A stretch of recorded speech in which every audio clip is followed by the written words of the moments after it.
Mitra Belajar. Jangan lupa juga like, komen, dan share ke teman-teman kalian. Dadah!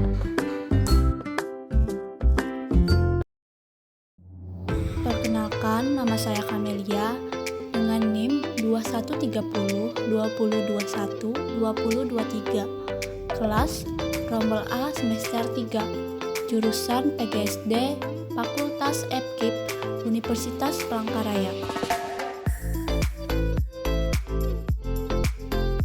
Video ini saya buat untuk memenuhi tugas mata kuliah telaah dan perkembangan kurikulum dengan dosen pengampu Ibu Asy Utami SPD MPD. Materi yang akan kita bahas adalah mengenai kurikulum merdeka. Di awal video ini kita akan membahas tentang apa sih kurikulum merdeka itu. Kurikulum merdeka merupakan kurikulum dengan pembelajaran intrakurikuler yang beragam, di mana konten akan lebih optimal agar peserta didik memiliki cukup waktu untuk mendalami konsep dan menguatkan kompetensi. Latar belakang kurikulum merdeka. Konsep Merdeka Belajar ala Nadiem Makarim terdorong karena keinginannya menciptakan suasana belajar yang bahagia tanpa dibebani dengan pencapaian skor atau nilai tertentu. Kurikulum merdeka ini dirancang sebagai bagian dari upaya Kemendikbudristek untuk mengatasi krisis belajar yang telah lama kita hadapi dan menjadi semakin parah karena pandemi COVID-19. Krisis ini ditandai oleh rendahnya hasil belajar peserta didik, bahkan dalam hal yang mendasar seperti literasi membaca.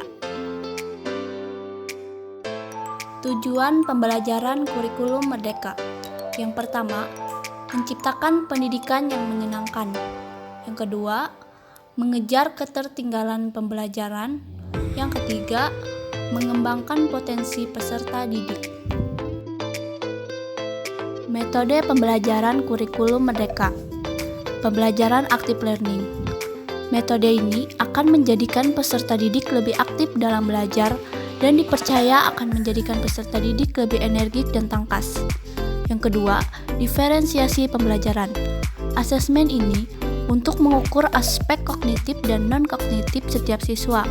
Kemudian, hasil asesmen tersebut digunakan oleh guru untuk menerapkan pola dan proses pembelajaran yang terdiferensiasi bagi setiap peserta didik. Yang ketiga, lebih sederhana dan mendalam. Capaian pembelajaran akan menjadi lebih sederhana, namun mendalam karena hanya berisi materi-materi yang esensial dan fokus terhadap pembentukan profil pelajar Pancasila dan penumbuhan kompetensi literasi dan numerasi.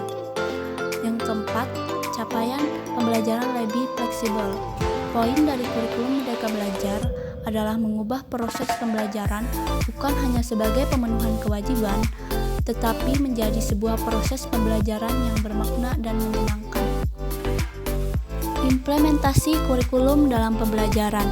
Yang pertama, mandiri belajar, di mana satuan pendidikan diberi kebebasan saat menerapkan kurikulum merdeka beberapa bagian dan prinsip kurikulum merdeka tanpa mengganti kurikulum satuan pendidikan yang sedang diterapkan pada PAUD kelas 1, 4, 7, dan 10.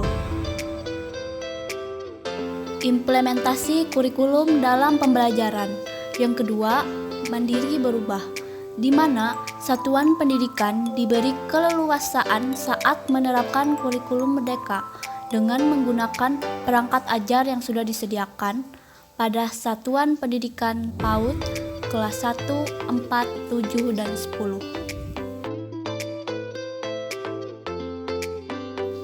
Implementasi kurikulum dalam pembelajaran.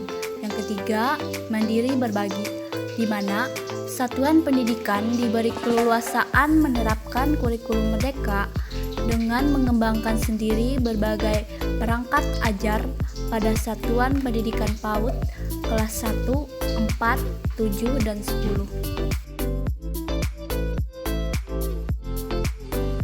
Keunggulan kurikulum merdeka. Yang pertama, lebih merdeka. Kedua, lebih relevan dan interaktif. Yang ketiga, lebih sederhana dan mendalam.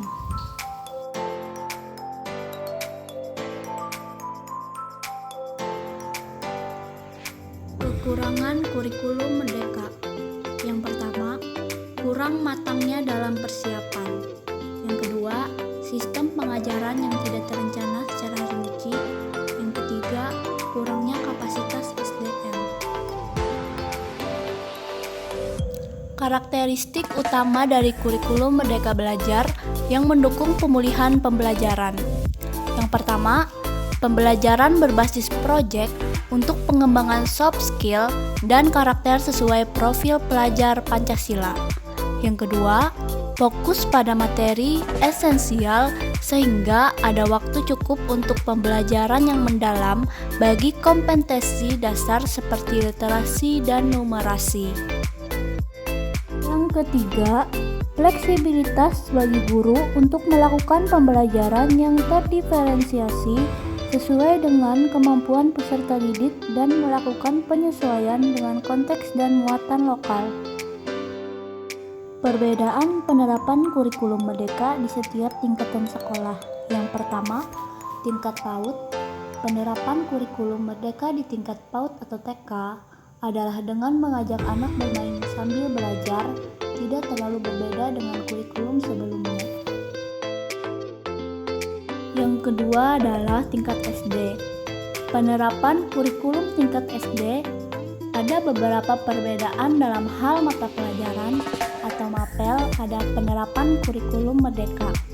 Di antaranya adalah penggabungan mata pelajaran IPA dan IPS menjadi satu, yaitu ilmu pengetahuan alam dan sosial, serta menjadikan bahasa Inggris yang sebelumnya merupakan mata pelajaran muatan lokal atau MULOK sebagai mata pelajaran pilihan. Yang ketiga adalah tingkat SMP. Penerapan panduan kurikulum Merdeka Belajar di tingkat SMP juga terdapat perubahan status beberapa mata pelajaran. Misalnya, mata pelajaran Teknologi Informasi dan Komunikasi, yaitu TIK, menjadi mata pelajaran wajib.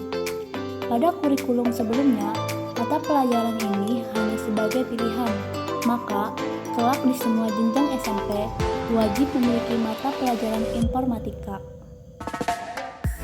Yang keempat adalah tingkat SMA. Untuk tingkat SMA, seperti yang telah disinggung di awal, penggunaan kurikulum merdeka memungkinkan para siswa tidak akan lagi dibeda-bedakan dengan berbagai peminatan seperti IPA, IPS, maupun bahasa. Hal ini demi mengasah kemampuan para siswa untuk dapat berpikir kritis, ilmiah, dan analitis. Kesimpulan dari semua materi yang kita bahas adalah kurikulum merdeka adalah metode pembelajaran yang mengacu pada pendekatan bakat dan minat. Para pelajar dapat memilih pelajaran apa saja yang ingin dipelajari sesuai dengan passion yang dimilikinya. Secara umum, kurikulum merdeka merupakan kurikulum pembelajaran intrakurikuler yang beragam. Terima kasih buat kalian yang udah nonton video ini, teman-teman. Dengan menonton video ini, semoga kalian dapat memahami kurikulum Merdeka Belajar itu. Jangan lupa like dan komen ya. Kurang lebihnya saya mohon maaf. Assalamualaikum warahmatullahi wabarakatuh.